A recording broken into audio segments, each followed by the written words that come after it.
ಕುಂಡಲಿನಿ ಶಕ್ತಿ ಎಂದರೇನು? ಕುಂಡಲಿನಿ ಶಕ್ತಿ ಅಂತಂದರೆ ಬೆನ್ನು ಮೂಳೆ ಆ ಸಾಲಿದೆಯಲ್ಲ, ಆ ಮಣಿಕಟ್ಟು ಸಾಲು, ಆ ಮೇರುದಂಡದ ಪೂರ್ತಿ ಕೆಳಗಡೆ ಅಂದರೆ ಗುದದ್ವಾರದ ಹತ್ರ ಅದು ಎಂಡಾಗುತ್ತೆ. ಆ ಮೂಳೆಗಳು ಗುದದ್ವಾರ ಹತ್ರ ಬಂದು ಎಂಡಾಗುತ್ತೆ. ಅಲ್ಲಿ ಒಂದು ಅಮೃತ ಸಮಾನವಾದಂತಹ ಕುಂಡಲಿನಿ ಶಕ್ತಿ ಅಂತ ಹೇಳಿಬಿಟ್ಟು ಇದೆ.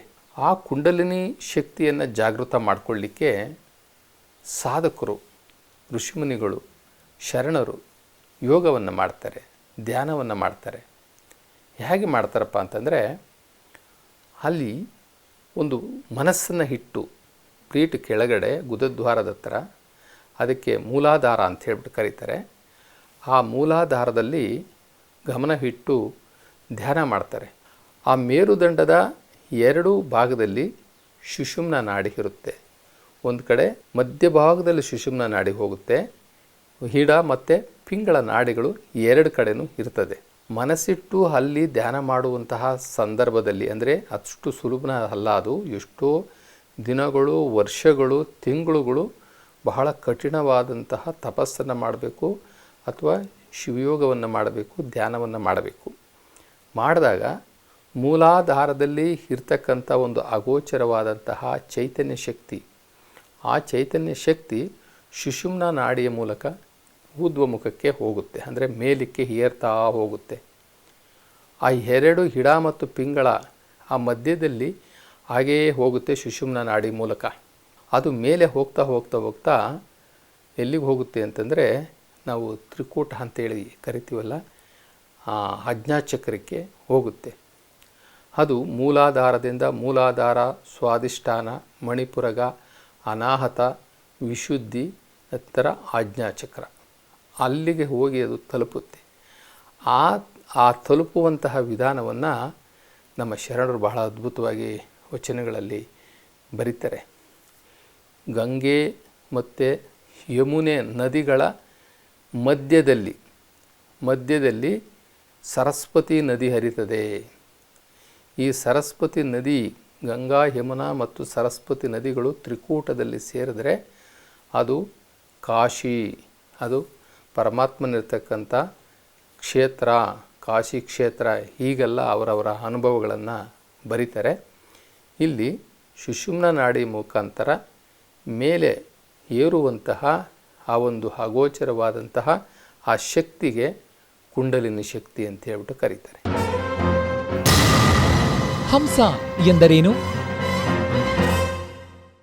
ಹಂಸ ಅಂದರೆ ಒಂದೊಂದು ಲೋಕದಲ್ಲಿ ಒಂದೊಂದು ಥರ, ಅಂದರೆ ಆಧ್ಯಾತ್ಮಿಕ ಲೋಕ ಅಥವಾ ಲೌಕಿಕ ಲೋಕ, ಹೀಗೆ ಒಂದೊಂದು ಲೋಕದಲ್ಲಿ ಅದಕ್ಕೆ ವಿಭಿನ್ನವಾದಂತಹ ಶಬ್ದ ಇದೆ. ನಮ್ಮ ಈ ಒಂದು ಜಗತ್ತಿನಲ್ಲಿ ಸಾಮಾನ್ಯವಾಗಿ ಹಂಸ ಅಂತಂದರೆ ಒಂದು ಪಕ್ಷಿ ಅಂತ ನಾವು ತಿಳ್ಕೊಳ್ತೀವಿ. ಆದರೆ ಆಧ್ಯಾತ್ಮಿಕದಲ್ಲಿ ಆಧ್ಯಾತ್ಮಿಕರು, ಸಾಧಕರು, ಶಿವಶರಣರು ಆತ್ಮವನ್ನು ಹಂಸ ಅಂತ ಹೇಳ್ಬಿಟ್ಟು ಕರೀತಾರೆ. ಅಥವಾ ಈ ಪ್ರಾಣವನ್ನು ಅವರು ಹಂಸ ಅಂತ ಹೇಳ್ಬಿಟ್ಟು ಕರೀತಾರೆ. ಆ ಹಂಸ ಈ ಶರೀರದಲ್ಲಿ ಇರುವವರೆಗೆ ಈ ಶರೀರದ ಎಲ್ಲ ಕ್ರಿಯೆಗಳು ನಡೀತಾ ಇರ್ತವೆ. ಇದು ಒಂದು ಜೀವಂತವಾಗಿರ್ತದೆ. ಆ ಅಂಶ ಆಚೆ ಹೋದ ಮೇಲೆ, ಅಂದರೆ ಆ ಜೀವ ಅಥವಾ ಆ ಆತ್ಮ ಆಚೆ ಹೋದ ಮೇಲೆ ಇದು ಶವವಾಗಿಬಿಡ್ತದೆ. ಅನೇಕ ಕೀರ್ತನೆಗಳಲ್ಲಿ ಮತ್ತು ವಚನಗಳಲ್ಲಿ ನಾವು ನೋಡ್ತೀವಿ, ನಮಗೆ ಹೇಳದೆ ಸದ್ದಿಲ್ಲದೆ ಓದೆಯಲ್ಲ ಹಂಸವೇ, ಓದೆಯಲ್ಲ ಹಂಸವೇ, ಹಂಸವೇ ನಿನ್ನಾಟವೇ ಆಟ ನಡೆದಿತ್ತು ಈ ಘಟದೊಳಗೆ, ನಿನ್ನಾಟ ಮುಗಿಸಿ ಓದೆಯಲ್ಲ ಹಂಸವೇ ಅಂತ ಹೇಳಿಬಿಟ್ಟು ಕರೀತಾರೆ. ಅಂತಂದರೆ ಆತ್ಮ ಅಥವಾ ಪ್ರಾಣ ಹೋಯಿತು ಅಂತ ಹೇಳ್ತೀವಲ್ಲ, ಹಾಗೆ ಅದನ್ನು ಹಂಸ ಅಂತ ಹೇಳಿಬಿಟ್ಟು ಅದೊಂದು ಹಾರುವ ಪಕ್ಷಿಗೆ ಹೋಲಿಕೆ ಮಾಡಿದ್ದಾರೆ. ಯಾಕೆ ಅಂತಂದರೆ ಅದು ಹಾರಿಕೊಂಡು ಸ್ವರ್ಗಕ್ಕಾದರೂ ಹೋಗ್ಬೋದು, ಅಥವಾ ಹಾರ್ಕೊಂಡು ಇನ್ನೊಂದು ಜನ್ಮಕ್ಕಾದ್ರೂ ಸಹ ಅದು ಹೋಗ್ಬೋದು. ಅದಕ್ಕೆ ಹಂಸ ಅಂತ ಹೇಳ್ಬಿಟ್ಟು ಕರೀತಾರೆ. ಮರ್ಕಟ ಎಂದರೇನು? ಮರ್ಕಟ ಅಂತಂದರೆ ಇದು ಎಲ್ಲರಿಗೂ ತಿಳಿದಿರ್ತಕ್ಕಂಥ ಭಾಷೆ. ಮರ್ಕಟ ಅಂತಂದರೆ ಕೋತಿ ಅಂಥೇಳಿ. ನಮ್ಮ ಶರಣರು ಅಥವಾ ಆಧ್ಯಾತ್ಮಿಕ ಜೀವಿಗಳು, ಈ ಸಾಧಕರು, ಈ ಯೋಗಿಗಳು, ಈ ತಪಸ್ವಿಗಳು ಈ ಮನಸ್ಸನ್ನು ನಿಗ್ರಹ ಮಾಡಲಿಕ್ಕೆ ಅವರು ತಪಸ್ಸನ್ನು ಮಾಡ್ತಾರೆ, ಯೋಗವನ್ನು ಮಾಡ್ತಾರೆ, ಧ್ಯಾನಗಳನ್ನು ಮಾಡ್ತಾರೆ.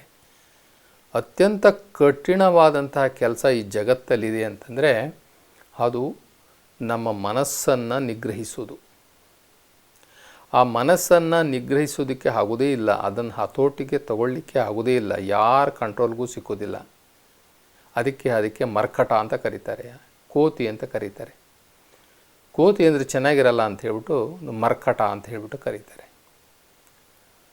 ಈ ಧ್ಯಾನ ಮಾಡೋದರ ಒಂದು ಉದ್ದೇಶವೂ ಇಷ್ಟೇ. ಈ ಒಂದು ಶರೀರದಲ್ಲಿ ಆ ಮನಸ್ಸು ಇರ್ತಕ್ಕಂಥ ಜಾಗ ಯಾವುದಪ್ಪ ಅಂತಂದರೆ ಆತ್ಮನಿರ್ತಕ್ಕಂಥ ಜಾಗ. ಆತ್ಮನಿರ್ತಕ್ಕಂಥ ಜಾಗ ಯಾವುದು ಅಂತಂದರೆ ನಮ್ಮ ಪಶ್ಚಿಮ ಚಕ್ರ. ಅದು ಪಶ್ಚಿಮ ಚಕ್ರ ಅಂತ ಎಲ್ಲಿರ್ತದೆ ಅಂತಂದರೆ ಆಜ್ಞಾ ಚಕ್ರದ ಹಿಂಭಾಗದಲ್ಲಿ ಇರ್ತದೆ. ಅದು ನಿಜವಾದಂತಹ ಆತ್ಮದ ಮನೆ, ಜೊತೆಗೆ ಈ ಮನಸ್ಸಿನ ಮನೆ. ಅದು ಮನಸ್ಸು ಅಲ್ಲೇ ಇರಬೇಕು, ಅದು ಆತ್ಮದ ಜೊತೆಗೆ ಇರಬೇಕು ಮನಸ್ಸು. ಆದರೆ ಅದು ಇರುವುದಿಲ್ಲ, ಏನೇನೋ ಮಾಡುತ್ತೆ, ಏನೇನೋ ಯೋಚನೆ ಮಾಡುತ್ತೆ, ಎಲ್ಲೆಲ್ಲೋ ಹೋಗುತ್ತೆ. ಒಂದು 5 ನಿಮಿಷ ಧ್ಯಾನ ಮಾಡೋಣ ಅಂತಂದರೆ ಅದು ಇರೋದೇ ಇಲ್ಲ, ನಮ್ಮ ಜೊತೆ ಇರೋದೇ ಇಲ್ಲ, ನಮಗೆ ಸಪೋರ್ಟೇ ಮಾಡೋದಿಲ್ಲ. ಅದು ನಮ್ಮಲ್ಲೇ ಇದ್ಕೊಂಡಿರ್ತದೆ, ನಮ್ಮದೇ ಆ ಮನಸ್ಸದು. ಆದರೆ ಆತ್ಮಕ್ಕೆ ನಿಲುಕದೆ, ಆತ್ಮದ ಕಂಟ್ರೋಲಿಗೆ ಬರ್ದಲೇ ಅದು ಎಲ್ಲೆಲ್ಲೋ ಓಡ್ತಾ ಇರ್ತದೆ. ಅದಕ್ಕೋಸ್ಕರ ಅದರ ಸ್ವಭಾವ ಆಗಿರೋದ್ರಿಂದ ಅದಕ್ಕೆ ಮರ್ಕಟ ಅಂತ ಹೇಳಿಬಿಟ್ಟು ಕರೀತಾರೆ. ಷಣ್ಮುಖ ಶಿವಯೋಗಿಗಳು ಇದಕ್ಕೆ ಹೇಳ್ತಾರೆ, ಒಂದು ವಚನದಲ್ಲಿ ಹೇಳ್ತಾರೆ, ತನುವೆಂಬ ಮನವೆಂಬ ಮರ್ಕಟನು ತನುವೆಂಬ ವೃಕ್ಷವನೇರಿ ವಿಷಯಗಳೆಂಬ ಕೊಂಬೆಗಳಿಗೆ ಹಾರಿ ಆ ವಿಷಯಗಳನ್ನು ಭಕ್ಷಿಸಿ ಭವದತ್ತ ಮುಖ ಮಾಡುತ್ತಿದೆ. ಹೇ ಪರಮಾತ್ಮ ಶಿವ, ಈ ಮರ್ಕಟನನ್ನು ಕಟ್ಟಿ ಹಾಕಿ ನನ್ನನ್ನು ರಕ್ಷಿಸು, ಇಲ್ಲದಿದ್ದರೆ ನಾನು ಭವಬಾಧೆಗಳಿಗೆ ನಾನು ಈಡಾಗಿಬಿಡ್ತೀನಿ. ಆದ್ದರಿಂದ ನನ್ನನ್ನು ರಕ್ಷಿಸು, ಈ ಕೋತಿಯನ್ನು ರಕ್ಷಿಸು, ಈ ಕೋತಿಯನ್ನು ಹಿಡಿದು ಕಟ್ಟಾಕು ಅಂತ ಹೇಳಿಬಿಟ್ಟು ಷಣ್ಮುಖ ಶಿವಯೋಗಿಗಳು ಕರೀತಾರೆ. ಎಲ್ಲ ಶರಣರುಗಳು ಕೂಡ ಈ ಒಂದು ಮರ್ಕಟನ ಬಗ್ಗೆ ಬರೀತಾರೆ. ಮರ್ಕಟ ಅಂತಂದರೆ ನಿಯಂತ್ರಣವಿಲ್ಲದಂತಹ, ದಿಕ್ಕು ತಪ್ಪಿದಂತಹ ಚಂಚಲ ಬುದ್ಧಿ ಇರ್ತಕ್ಕಂಥ ಈ ಮನಸ್ಸನ್ನು ಮರ್ಕಟ ಅಂತ ಹೇಳಿಬಿಟ್ಟು ಕರೀತಾರೆ. ಅಷ್ಟಾಂಗ ಯೋಗಗಳು ಎಂದರೇನು? ಅಷ್ಟಾಂಗ ಯೋಗಗಳು ಅಂತಂದರೆ ಸಾಧಕರು, ಶರಣರು, ಮುಮುಕ್ಷುಗಳು, ಮೋಕ್ಷವನ್ನು ಸಾಧಿಸ್ಬೇಕಂತೇಳಿ ಹೊರಟಿರ್ತಕ್ಕಂಥವ್ರು ಎಲ್ಲರೂ ಕೂಡ ಸಜ್ಜನರು ತಮ್ಮ ಈ ಜೀವನದ ವ್ಯವಸ್ಥೆಯನ್ನು ಒಂದು ಶುದ್ಧಿ ಮಾಡಿಕೊಳ್ಬೇಕಲ್ಲ. ಅವರು ಆ ಯೋಗಕ್ಕೆ ಮುಂಚೆ ಯೋಗ ಮಾಡಲಿಕ್ಕೆ ಒಂದು ಅರ್ಹತೆ ಪಡ್ಕೊಳ್ಬೇಕಂತಂದರೆ ಮೊದಲು ಈ ಶರೀರವನ್ನು ಶುದ್ಧೀಕರಣ ಮಾಡಿಕೊಳ್ಬೇಕು. ಈ ವ್ಯವಸ್ಥಿತವಾದಂತಹ ಅಂತಃಕರಣಗಳನ್ನು, ಅಂಗಗಳನ್ನು ಲಿಂಗೇಂದ್ರಿಯಗಳನ್ನಾಗಿ ಮಾಡಿಕೊಳ್ಬೇಕಾಗುತ್ತೆ. ಈ ಅಂಗೇಂದ್ರಿಯಗಳನ್ನು ಲಿಂಗೇಂದ್ರಿಯಗಳನ್ನಾಗಿ ಮಾಡಿಕೊಂಡು ಎಲ್ಲ ಇಂದ್ರಿಯಗಳನ್ನು ಸಾತ್ವಿಕತೆ ಮಾಡಿಕೊಳ್ಬೇಕಾಗುತ್ತೆ. ಹೀಗಾಗಿ ಮೊದಲನೆಯದು ಈ ಶರೀರ ಮೋಕ್ಷಕ್ಕೆ ಬಹಳ ಸಾಧನವಾಗಿದೆ. ಇದು ಶರೀರದ ಸಪೋರ್ಟ್ ಇಲ್ಲದಲೇ ಈ ಜಗತ್ತಲ್ಲಿ ಯಾರು ಏನನ್ನು ಕೂಡ ಸಾಧಿಸಲಿಕ್ಕೆ ಸಾಧ್ಯ ಆಗೋದಿಲ್ಲ. ಹೀಗಾಗಿ ಈ ಮನಸ್ಸನ್ನು ಮತ್ತು ಈ ಶರೀರವನ್ನು, ನಮ್ಮ ಬುದ್ಧಿಯನ್ನು, ನಮ್ಮ ಚಿತ್ತವನ್ನು, ನಮ್ಮ ಭಾವನೆಗಳನ್ನು ಇವೆಲ್ಲವನ್ನು ಕೂಡ ನಾವು ಸರಿಪಡಿಸಿಕೊಳ್ಳುವಂತಹ ವಿಧಾನ ಏನಿದೆಯಲ್ಲ, ಆ ವಿಧಾನಕ್ಕೆ ಅಷ್ಟಾಂಗ ಯೋಗಗಳು ಅಂತ ಹೇಳಿಬಿಟ್ಟು ಕರೀತಾರೆ. ಅದರಲ್ಲಿ ಅನೇಕ ಹಂತಗಳಿದ್ದಾವೆ. ಆ ಹಂತಗಳು ಯಮ, ನಿಯಮ, ಆಸನ, ಪ್ರಾಣಾಯಾಮ, ಪ್ರತ್ಯಾಹಾರ, ಧ್ಯಾನ, ಧಾರಣ, ಸಮಾಧಿ. ಇವು ಒಂದೊಂದು ಹಂತಗಳು. ಯಮ ನಿಯಮಗಳು ಒಂದು ರೀತಿ ಹೇಳಿದ್ರೆ, ಆಸನ ಪ್ರಾಣಾಯಾಮಗಳು ಒಂಥರ ಹೇಳ್ತವೆ, ಪ್ರತ್ಯಾಹಾರ ಧ್ಯಾನಗಳು ಒಂಥರ ಹೇಳ್ತವೆ, ಧ್ಯಾನದ ನಂತರ ಸಮಾಧಿ ಅಂದರೆ ಪರಮಾತ್ಮನ ಜೊತೆ ಸೇರಿಕೊಳ್ಳುವಂಥ ಅರ್ಹತೆಯನ್ನು ಪಡ್ಕೊಳ್ಳುವಂಥದ್ದು. ಹೀಗೆ ಹಂತವಾಗಿ ಈ ಶರೀರದ ಮೇಲೆ ನಾವು ಕಂಟ್ರೋಲನ್ನು ಸಾಧಿಸಬೇಕಲ್ಲ, ಮನಸ್ಸಿನ ಮೇಲೆ ಕಂಟ್ರೋಲ್ ಸಾಧಿಸಬೇಕಲ್ಲ. ಈ ಜಗತ್ತಿನ ನಿಯಮಗಳೇನಿದ್ದಾವಲ್ಲ, ಆ ನಿಯಮಗಳಿಗೆ ಕ್ರಮಬದ್ಧವಾಗಿ ನಾವು ಅದಕ್ಕೆ ಪ್ರಕೃತಿ ನಿಯಮಗಳಿಗೆ ಸರಿ ಹೊಂದುವಂಥ ರೀತಿಯಲ್ಲಿ ನಾವು ಸರಿಪಡಿಸ್ಕೊಳ್ಬೇಕು. ಅಂದರೆ ನಾವು ಯುದ್ಧಕ್ಕೆ ಹೋಗೋದಕ್ಕೆ ಮುಂಚೆ ಹೇಗೆ ನಮ್ಮ ಆಯುಧಗಳನ್ನೆಲ್ಲ ನಾವು ಸರಿಪಡಿಸಿಕೊಂಡು ನಾವು ಆ ಯುದ್ಧಕ್ಕೆ ಹೋಗ್ತೀವೋ, ಹಾಗೆ ನಾವು ಪರಮಾತ್ಮನನ್ನು ನೋಡಲು, ಮುಕ್ತಿ ಸಾಧನೆಯನ್ನು ಮಾಡಲು, ಮುಕ್ತಿ ಸಾಧಕರಾಗಿ ನಾವು ಸಾಧನೆ ಮಾಡುವಂತಹ ದಾರಿಯಲ್ಲಿ ನಮಗೆ ಸಹಾಯ ಮಾಡುವಂತಹ ಈ ಶರೀರವನ್ನು ನಾವು ಯಾವ ರೀತಿಯ ಸೃಷ್ಟಿ ನಿಯಮಕ್ಕೆ ಒಳಪಟ್ಟು ನಾವು ಅದನ್ನು ಪರಿಪಕ್ವವಾಗಿ ಮಾಡಿಕೊಳ್ಬೇಕು ಅಂತಕ್ಕಂಥದ್ದಕ್ಕೆ ಅಷ್ಟಾಂಗ ಯೋಗಗಳು ಅಂತೇಳ್ಬಿಟ್ಟು ಕರೀತಾರೆ. ಅಲ್ಲಿ ಹಂತವಾಗಿ ನಾವು ಅಷ್ಟಾಂಗ ಯೋಗ ಕಲಿತರೆ ಮಾತ್ರ ನಾವು ನಮ್ಮ ಸಾಧನೆಯನ್ನು, ಮುಕ್ತಿ ಸಾಧನೆಯನ್ನು ಮಾಡಲಿಕ್ಕೆ ಸಾಧ್ಯ ಆಗುತ್ತೆ. ಹೃದಯ ಕಮಲ ಎಂದರೇನು?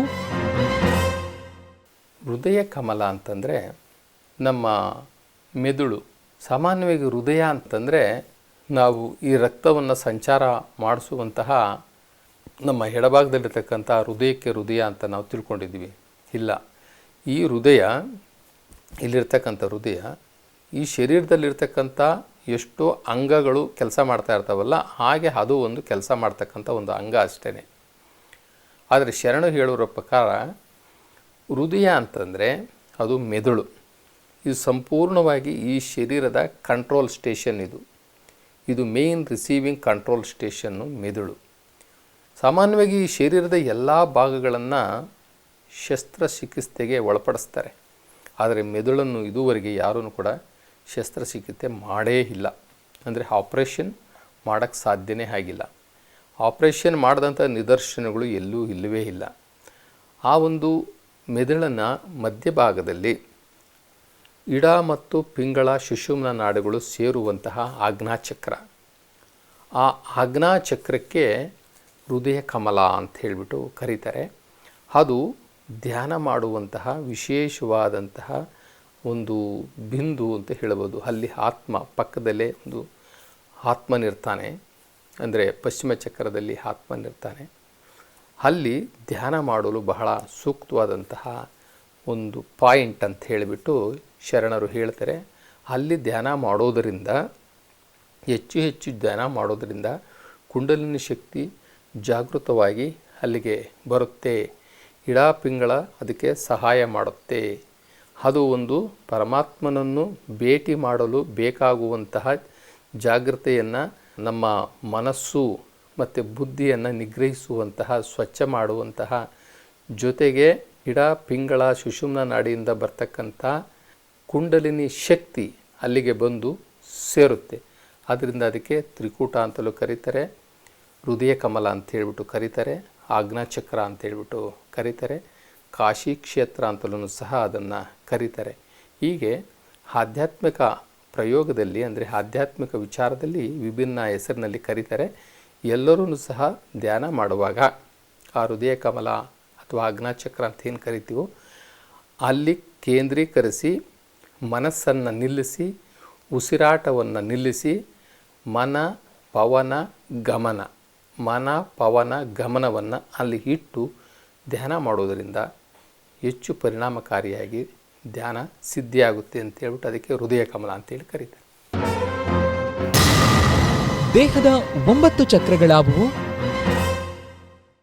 ದೇವರು ಈ ದೇಹವನ್ನು ಬಹಳ ವ್ಯವಸ್ಥಿತವಾಗಿ, ಸುಂದರವಾಗಿ ರಚನೆ ಮಾಡಿದ್ದಾನೆ. ಒಂದೊಂದು ಅಂಗಗಳಿಗೆ ಒಂದೊಂದು ಚಕ್ರವನ್ನು ನಿಯಂತ್ರಣಕ್ಕೆ ಇಟ್ಟಿದ್ದಾನೆ. ಒಂದೊಂದು ಚಕ್ರ ಕೆಲಸ ಮಾಡಲಿಲ್ಲ ಅಂದರೆ ಒಂದೊಂದು ಅಂಗ ಹೂನ ಆಗ್ತಾ ಹೋಗುತ್ತೆ. ಈಗ ಪ್ಯಾರಾಲಿಸಿಸ್ ಬರೋದು ಹಾಗೇ. ಆ ಪ್ಯಾರಾಲಿಸಿಸಲ್ಲಿ ಯಾವುದೋ ಒಂದು ಅಂಗ, ಅದರದ ರಿಮೋಟ್ ಎಲ್ಲ ಬಂದು ಮೆದುಳಲ್ಲಿರ್ತದೆ. ಆ ಮೆದುಳಿನಿಂದ ಹೋಗುವಂತಹ ಸಂದೇಶ ಎಲ್ಲಿಗೆ ಹೋಗಬೇಕು ಅಂತಂದರೆ ಆ ನಿರ್ದಿಷ್ಟವಾದಂಥ ಚಕ್ರಕ್ಕೆ ಹೋಗಬೇಕು. ಆ ಚಕ್ರಕ್ಕೆ ಹೊಂದಾಣಿಕೆ ಆಗಿರ್ತಕ್ಕಂಥ ಅವಯವಗಳು ಅಲ್ಲಿ ಕೆಲಸ ಮಾಡ್ತವೆ. ಒಂದು ವೇಳೆ ಮೆದುಳಿನಿಂದ ಪಾಸಾದಂತಹ ಮೆಸೇಜು ಆ ನಿರ್ದಿಷ್ಟವಾದ ಚಕ್ರಕ್ಕೆ ಹೋಗಲಿಲ್ಲ ಅಂತಂದರೆ ಆ ಚಕ್ರಕ್ಕೆ ಸಂಬಂಧಪಟ್ಟಂತಹ ಕೈ ಇರ್ಬೋದು, ಕಾಲಿರ್ಬೋದು, ಇವು ಯಾವನ್ನೂ ಕೂಡ ಕೆಲಸ ಮಾಡೋದಿಲ್ಲ. ಹೀಗೆ ಪರಮಾತ್ಮ ಇದೊಂದು ತುಂಬ ಚೆನ್ನಾಗಿ ಒಂದು ಸಿಸ್ಟಮ್ಯಾಟಿಕ್ಕಾಗಿ ಶರೀರವನ್ನು ರಚನೆ ಮಾಡಿರೋದ್ರಿಂದ ಒಂದೊಂದು ಭಾಗ, ಅಂದರೆ 9 ಭಾಗಗಳನ್ನಾಗಿ ಶರೀರವನ್ನು ಮಾಡಿ ಒಂದೊಂದು ಚಕ್ರವನ್ನು ಮಾಡಿಬಿಟ್ಟಿದ್ದಾನೆ. ಈಗ ನಾವೊಂದು ಯಾವುದೋ ಒಂದು ದೊಡ್ಡ ಊರಿಗೆ ಅಥವಾ ಒಂದು ಬಡಾವಣೆಗೆ ನಾವೇನು ಮಾಡ್ತೀವಿ ಅಂತಂದರೆ ಅಲ್ಲಲ್ಲಲ್ಲಿ ಟ್ರಾನ್ಸ್ಫಾರ್ಮ್ ಡಬ್ಬಗಳಾಗ್ತೀವಿ. ಅಂದರೆ ಕರೆಂಟನ್ನು ಸಪ್ಲೈ ಮಾಡಲಿಕ್ಕೆ ಟ್ರಾನ್ಸ್ಫಾರ್ಮ್ ಡಬ್ಬಗಳನ್ನ ಹಾಕ್ತೀವಿ. ಆದರೆ ಮೇಯ್ನ್ ಕರೆಂಟು ಎಲ್ಲಿಂದಲೋ ಬರ್ತದೆ, ಅಂದರೆ ಶರಾವತಿಯಿಂದ ಬರ್ತದೆ ಅಂತ ಅಂದ್ಕೊಳ್ಳೋಣ. ಆ ಶರಾವತಿಯಿಂದ ಬಂದಂತಹ ವಿದ್ಯುತ್ ಏನಾಗುತ್ತೆ ಅಂತಂದರೆ ಎಲ್ಲೋ ಒಂದು ಕಡೆ ಬಂದು ಸಂಗ್ರಹಣೆಯಾಗಿ ಅಲ್ಲಿಂದ ನಾವು ವಿಭಾಗ ಆಗುತ್ತೆ. ಕ್ಷೇತ್ರಗಳ ಪ್ರಕಾರವಾಗಿ, ಬಡಾವಣೆಗಳ ಪ್ರಕಾರವಾಗಿ, ಊರುಗಳ ಪ್ರಕಾರವಾಗಿ ಹೇಗೆ ಟ್ರಾನ್ಸ್ಫರ್ ಆಗಿ ಸಪ್ಲೈ ಆಗುತ್ತೋ ಹಾಗೆ ಈ ಶರೀರದಲ್ಲಿ 9 ಚಕ್ರಗಳನ್ನು ಅಂದರೆ 9 ಶಕ್ತಿ ಕೇಂದ್ರಗಳನ್ನು ಪರಮಾತ್ಮ ಇಟ್ಟಿದ್ದಾನೆ. ಆ ಶಕ್ತಿ ಕೇಂದ್ರಗಳು ಯಾವುದಪ್ಪ ಅಂತಂದರೆ ಕೆಲವರು 6 ಅಂತ ಹೇಳ್ತಾರೆ, ಕೆಲವರು 6ಕ್ಕೆ ನಿಂತು ಹೋಗ್ತಾರೆ, 6 ಚಕ್ರಗಳಿಗೆ ನಿಂತು ಹೋಗ್ತಾರೆ. ಆದರೆ ನಮ್ಮ ಶರಣರು 6 ಚಕ್ರಕ್ಕೆ ನಿಲ್ಲೋದಿಲ್ಲ, 9 ಚಕ್ರಗಳಿಗೆ ಹೋಗ್ತಾರೆ. ಅಂದರೆ ಬಹಳ ಆಳವಾದಂತಹ ಅಧ್ಯಯನ ಜೊತೆಗೆ ಆಳವಾದಂತಹ ಸಿದ್ಧಿಗೂ ಕೂಡ ಅದು, ಅಥವಾ ಆಳವಾದಂತಹ ತಪಸ್ಸು ಕೂಡ, ಆಳವಾದಂಥ ಸಂಶೋಧನೆಯನ್ನು ಕೂಡ ಶರಣರದು. 9 ಚಕ್ರಗಳನ್ನು ಈ ಶರೀರದಲ್ಲಿ ಶರಣರುಗಳು ಪತ್ತೆ ಮಾಡಿದ್ದಾರೆ. ಈಗ ನಾವು ಮೂಲಾಧಾರ, ಸ್ವಾಧಿಷ್ಠಾನ, ಮಣಿಪುರಗ, ಅನಾಹತ, ವಿಶುದ್ಧಿ, ಆಜ್ಞಾಚಕ್ರ ಇಲ್ಲಿಗೆ 6 ಆಯಿತು.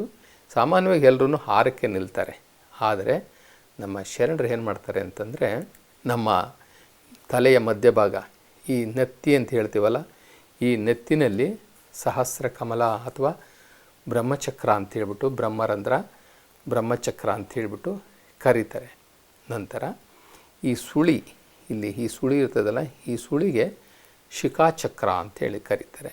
ನಂತರ ಹಿಂದೆ ಈ ತಲೆಯ ಹಿಂಭಾಗ ಈ ಉಬ್ಬಿರ್ತದಲ್ಲ, ಅಲ್ಲಿ ಪಶ್ಚಿಮ ಚಕ್ರ ಅಂತ ಹೇಳ್ಬಿಟ್ಟು ಕರೀತಾರೆ. ಹೀಗೆ ನಂತರ ಆ ಪಶ್ಚಿಮ ಚಕ್ರದಿಂದ ಕೆಳಗಡೆ ಇನ್ನೊಂದು ಚಕ್ರ ಇದೆ, ಅಣುಚಕ್ರ ಅಂತ ಹೇಳ್ಬಿಟ್ಟು, ಅದು 10ನೇ ಚಕ್ರ, ಅದು ತಟಸ್ಥ ಚಕ್ರ. ಹೀಗೆ 9 ಚಕ್ರಗಳು ಈ ಶರೀರದಲ್ಲಿದ್ದಾವೆ ಅಂತೇಳ್ಬಿಟ್ಟು ನಮ್ಮ ಶರಣರುಗಳು ಅಧ್ಯಯನ ಮಾಡ್ತಾರೆ. ಅದರಲ್ಲೂ ಚನ್ನಬಸವಣ್ಣನವರು ಜಾಸ್ತಿ ಈ ಬಯಾಲಜಿ ಅಂತ ನಾವು ಏನು ಹೇಳ್ತೀವಲ್ಲ, ಜೀವಶಾಸ್ತ್ರ, ಈ ಜೀವಶಾಸ್ತ್ರ ಮತ್ತು ಭೌತಶಾಸ್ತ್ರದ ಬಗ್ಗೆ ಚನ್ನಬಸವಣ್ಣವರು ತುಂಬ ವಚನಗಳು ಬರೆದಿದ್ದಾರೆ, ತುಂಬ ಚೆನ್ನಾಗಿ ಹೇಳ್ತಾರೆ.